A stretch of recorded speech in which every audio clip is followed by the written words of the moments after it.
Hi there. Yep, it's time once again for Story Time with Nonna. Today we have a really special book. This one is by special request from one of my very favorite adopted sons, Matti Zak. So, hi Matti. That's M-A-T-T-I, Matt. And of course his beautiful wife, Kate. So, can you guess which book it is? I think you can. Ta-da! Stellaluna! And look, it won an award too.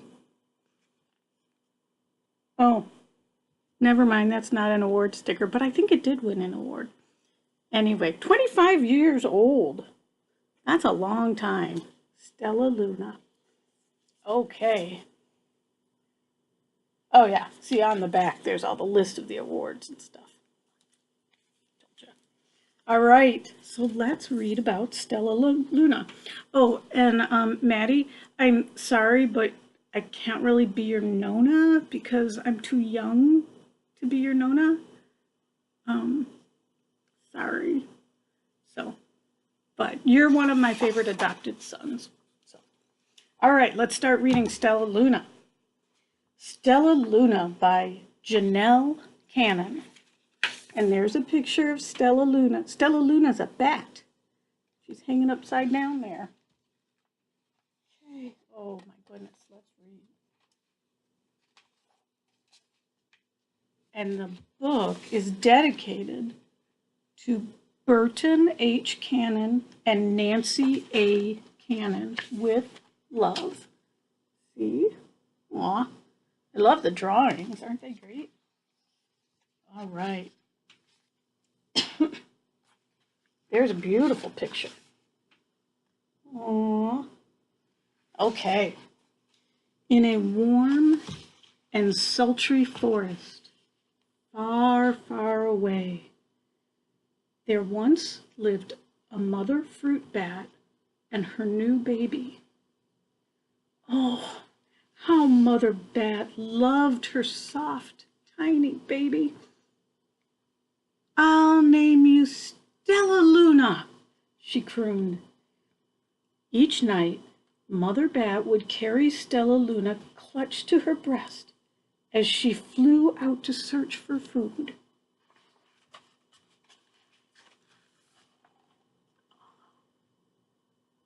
We'll have to see what that picture means. One night, as Mother Bat followed the heavy scent of ripe fruit, an owl spied her. On silent wings, the powerful bat swooped down. Oh, the powerful bird swooped down upon the bats. Dodging and shrieking, Mother Bat tried to escape, but the owl struck again and again, knocking Stellaluna into the air. Oh no, Stellaluna! Her baby wings were limp and useless as wet paper. Down, down she went, faster and faster into the forest below. The dark, leafy tangle of branches caught Stellaluna as she fell, and one twig was small enough for Stellaluna's tiny feet. So wrapping her wings about her, she clutched the thin branch, trembling with cold and fear. Mother, Stellaluna squeaked, where are you? By daybreak, the baby bat could no longer hold on. Down, down again she dropped. There she is, hanging on with her little feet, and she looks so scared. Oh. Flump! Stellaluna landed head first in a soft, downy nest, startling the 3 baby birds who lived there. Stellaluna quickly clambered from the nest and hung out of sight below it. She listened to the babble of the 3 birds. What was that? Cried Flap. I don't know, but it's hanging by its feet, chirped Flitter. Shh! Here comes Mama, hissed Pip. Here they are. Look, there's Stellaluna. She fell right in. And there's the 3 babies. Would they say Flip? Oh, Flitter, Flap, Flap, Flitter, and Pip.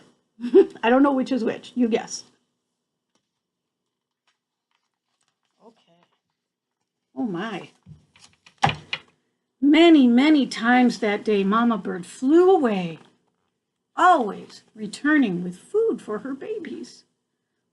Stellaluna was terribly hungry, but not for the crawly things that Mama Bird brought. Finally, though, the little bat could bear it no longer. She climbed into the nest and closed her eyes and opened her mouth. Plop! In dropped a big green grasshopper. Oh my goodness. Oh, look at that. She must have been really, really hungry. Oh my goodness. But that was nice of that Mama Bird to feed her. So Stellaluna learned to be like the birds. She stayed awake all day and slept at night. She ate bugs, even though they tasted awful. Her bat ways were quickly disappearing, except for one thing. Stellaluna still liked to sleep hanging by her feet. Once, when Mama was away, the curious baby birds decided to try it too. When Mama Bird came home, she saw 8 tiny feet gripping the edge of the nest. "Eek!" she cried. "Get back up here this instant! You're going to fall and break your necks!" Look at that. Oh my gosh. So the 3 baby birds were trying to be like Stellaluna. That's not how they're supposed to sleep. So Mama got mad and yelled at them. She was really just afraid they were going to get hurt. So that's legit. Okay. The birds clambered back into the nest, but Mama Bird stopped Stellaluna. "You are teaching my children to do bad things. I will not let you back in this nest unless you promise to obey all the rules of this house." Stellaluna promised. She ate bugs without making faces, and she slept in the nest at night, and she didn't hang by her feet. Stellaluna behaved as a good bird should behave. There she is. Oh, there's Mama Bird yelling at Stellaluna, telling her, "You better promise." Poor Stellaluna. But she did what she was told to do. All the babies grew up quickly, and soon the nest became crowded. Mama Bird told them it was time to learn to fly. One by one, Pip and Flitter and Flap and Stellaluna jumped from the nest. Their wings worked! Their wings worked! "I'm just like them," said Stellaluna. "I can fly too. Look, they're all jumping from the nest and flying. Aw, that's so cool." She's trying really hard to fit in with those other birds. Well, birds. Pip, Flitter, and Flap landed gracefully on a branch, and Stellaluna tried to do the same. It looks like she's struggling there. See, her feet are kind of grabbing here, and like she keeps going, and they're all just sitting there resting. Aww. How embarrassing. Look at her. Oh my goodness, she is struggling. Look, she's really trying hard. She just wants to be like the other birds. "I will fly all day," Stellaluna told herself. "Then no one will see how clumsy I am." See, there she is, pretty determined.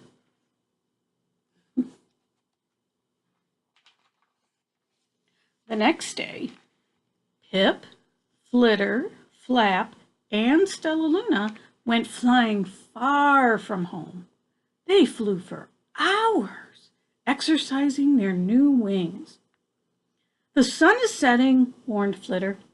"We had better go home or we will get lost in the dark," said Flap. But Stellaluna had flown far ahead and was nowhere to be seen. The three anxious birds went home without her. Look at that, see? She went way ahead, and these three stopped and said, "We better go home."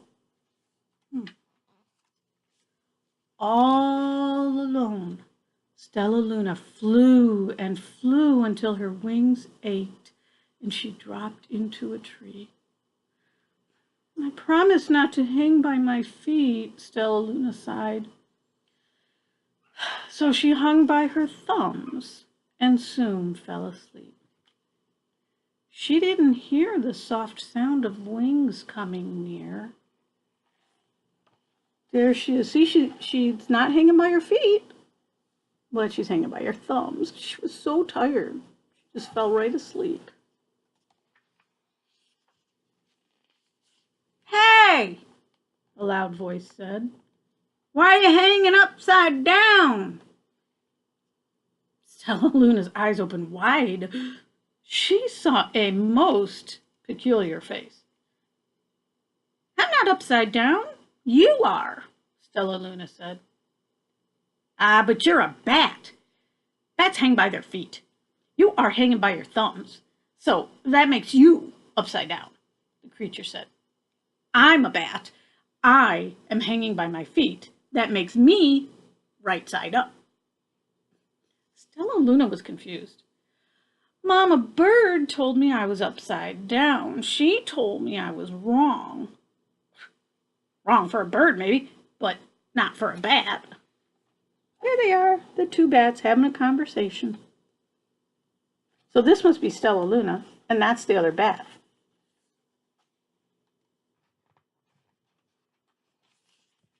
More bats gathered around to see the strange young bat who behaved like a bird. Stellaluna told them her story.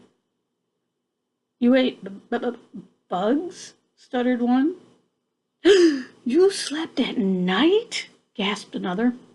"How very strange," they all muttered. Wait, let me look at this child," a bat pushed through the crowd. "An owl attacked you?" she asked. Sniffing Stellaluna's fur, she whispered, "You are Stellaluna. You are my baby."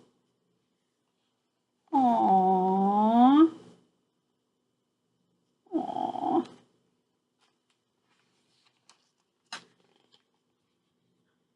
"You escaped the owl?" cried Stellaluna. "You survived?" "Yes," said Mother Bat, as she wrapped her wings around Stellaluna.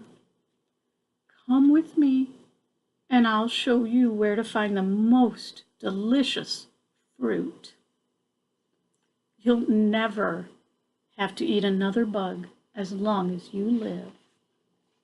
Aw, they're reunited, Mama Bat and Stellaluna. "But it's nighttime," Stellaluna squeaked. "We can't fly in the dark or we will crash into trees." "We're bats," said Mother Bat. "We can see in the darkness. Come with us." Stellaluna was afraid, but she let go of the tree and dropped into the deep blue sky. Stellaluna could see. She felt as though rays of light shone from her eyes. She was able to see everything in her path. Look at that. It's like flashlights coming out of her eyes. Soon, the bats found a mango tree. and Stellaluna ate as much of the fruit as she could hold. "I'll never eat another bug as long as I live," cheered Stellaluna as she stuffed herself full. "I must tell Pip, Flitter, and Flap." Ooh, look at that, munching on a mango. Nom, nom, nom, nom, nom, nom. She seems so happy now. The next day, Stellaluna went to visit the birds. "Come with me and meet my bat family," said Stellaluna. "Okay, let's go," agreed Pip. "They hang by their feet, and they fly at night, and they eat the best food in the world," Stellaluna explained to the birds on the way. As the birds flew among the bats, Flap said, "I feel upside down here." So the birds hung by their feet. "Wait until dark," Stellaluna said excitedly. "We will fly at night." Oh my goodness, look at that. Look at those silly birds. They're hanging upside down with the bat. When night came, Stellaluna flew away. Pip, Flitter, and Flap leaped from the tree to follow her. "I can't see a thing," yelled Pip. "Neither can I," howled Flitter. "Ah!" shrieked Flap. "They're going to crash," gasped Stellaluna. "I must rescue them." So Stellaluna swooped about, grabbing her friends in the air. She lifted them up to a tree, and the birds grasped a branch. Stellaluna hung from the limb above them. Phew! Look at that. She just grabbed them all, and they're all holding on. Phew! Good job, Stellaluna. "We're safe," said Stellaluna, and then she sighed. "I wish you could see in the dark, too." "We wish you could land on your feet," Flitter replied. Pip and Flap nodded. They perched in silence for a long time.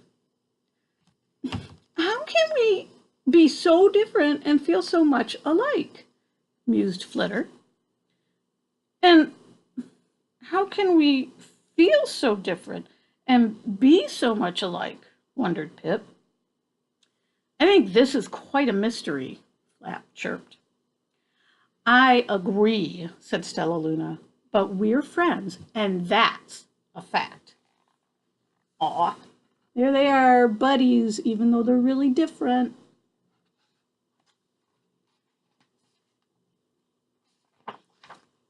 Oh, so that's the end of the story, but there's a whole bunch of information back here. Should we read that? Okay, I'll read it.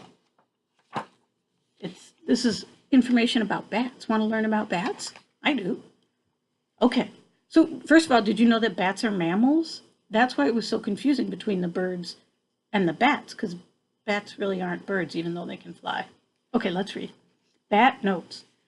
Of the nearly 5,500 species of mammals on Earth, almost 1/4, more than 1,370 species, are bats. That's a lot. The only mammals capable of powered flight. The scientific name for bats is Chiroptera? I don't know. Hand wing. Because the skeleton that supports the wing is composed of the animal's hand and elongated finger bones. Most bats use echolocation in order to navigate in flight, avoid obstacles, and detect and track prey. Echolocation is a form of biological sonar, using sound to sense the world around you. There are over 1,100 species of echolocating bats, and they live in every climate around the world except the polar zones, so North and South Pole. Makes sense. Many eat insects, while others feed on fish, amphibians, reptiles, and even other mammals. Still, other echolocating bats feed on fruit or the nectar and pollen of flowers. Interesting. Some of the most famous are vampire bats, of which there are only 3 species. Vampire bats can be found from Mexico to Argentina, and they prey primarily on domestic cattle and native mammals and birds, from which they obtain blood meals through tiny bites, like mosquitoes, I'm guessing. only bigger bites. Contrary to myth, no bats are blind. So that blind is a bad thing? Not true. However, not all bats echolocate. I did not know that. Most old world fruit bats, like Stellaluna, instead use their keen vision and sense of smell to orient themselves and find their food. There are about 200 species of old world fruit bats. The smallest have a wingspan of 11 inches. So maybe like, can't there, maybe like that. And the largest, have a wingspan of nearly 6 feet. That's huge. Old world fruit bats generally have long muzzles, large eyes, pointy ears, and furry bodies, which is why they're often called flying foxes. See, they kind of have a picture. That's a fox and that's Stellaluna, and their faces kind of look the same. They live in tropical and subtropical climates that provide year-round supplies of their favorite fruits, flowers, and nectar.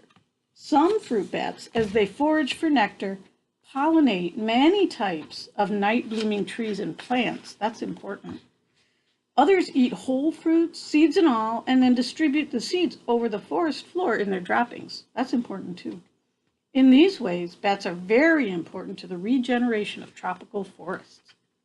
So there you go. That is Stellaluna. And that one was just for Mr. Matti Zak. So I hope you enjoyed it, even though it was a long one. Okay, take care. Have good dreams.